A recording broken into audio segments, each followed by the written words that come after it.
Bonjour à toutes. Aujourd'hui, je reçois Tristan Banon. Bonjour. Bonjour Tristan. Daddy Frénésie. Alors, on va parler du titre après, mais moi, il y a quelque chose qui me frappe beaucoup, c'est qu'on parle tout le temps des rapports père-fille, mais on n'a jamais beaucoup parlé de l'absence du père. Des non-rapports. Des non-rapports ou des rapports en creux, je dirais. Alors, expliquez-moi d'abord le titre. Pourquoi Frénésie? Parce que votre héroïne, au fond, elle n'est pas frénétique. Elle n'est pas frénétique, mais elle va se laisser emporter en fait, à partir d'un petit élément qui va advenir, à partir en fait, d'une vision qu'elle va avoir dans l'appartement de ce père qu'elle retrouve. Elle va partir dans une espèce de quête frénétique. De quête frénétique pour le détruire. Pour le détruire complètement, lui, sa famille, pour tout détruire, et ça va s'enchaîner en fait. C'est-à-dire qu'elle n'était pas partie pour être particulièrement méchante, cette héroïne. Non, pas du tout. Elle n'est pas méchante, elle a même le sentiment qu'elle a pu se passer de ce père pendant des années, que finalement, ce n'était pas un problème de ne pas avoir de père. C'est la vie, c'est comme ça.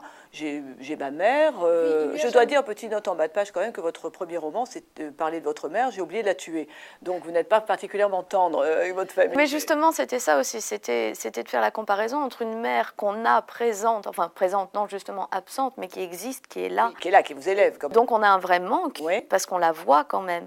Et un père qui n'a jamais été là, donc il n'a même pas l'occasion de manquer. Je pense que peut-être, parce que le point de départ est vrai, en revanche c'est vrai que je ne connais pas mon père, sans doute que mon père m'aurait manqué si tout avait été idyllique à la maison. Donc l'héroïne va être embarquée dans une histoire où elle va se révéler extrêmement méchante, ce qu'elle n'est pas. Elle va vouloir tout détruire. À l'arrivée, elle va retrouver les vraies valeurs, son vrai questionnement. Et je vais dire que moi, ce que j'ai interprété, c'est qu'au fond, elle a pu s'en passer de ce père-là et que c'est pas si grave, en fait. C'est toute l'idée du livre, en fait. C'est que, donc c'est ce que je disais tout à l'heure, le point de départ est vrai, je connais pas mon père. Et on a passé toute mon enfance à m'expliquer que je ne le savais pas, mais que dans mon subconscient, il me manquait et qu'un jour, je voudrais le retrouver. C'est le discours psychanalytique qu'on voit dans toutes les séries télévisées dignes de ce nom.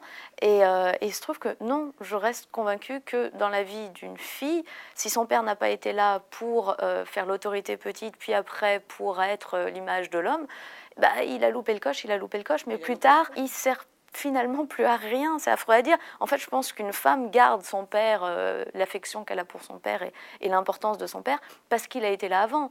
Mais en réalité, à partir d'un certain âge, une femme n'a plus besoin vraiment de son père. Vous l'aurez compris, finalement, pour les pères, c'était peut-être un peu dur, mais on peut parfaitement s'en passer, on peut se construire sans père.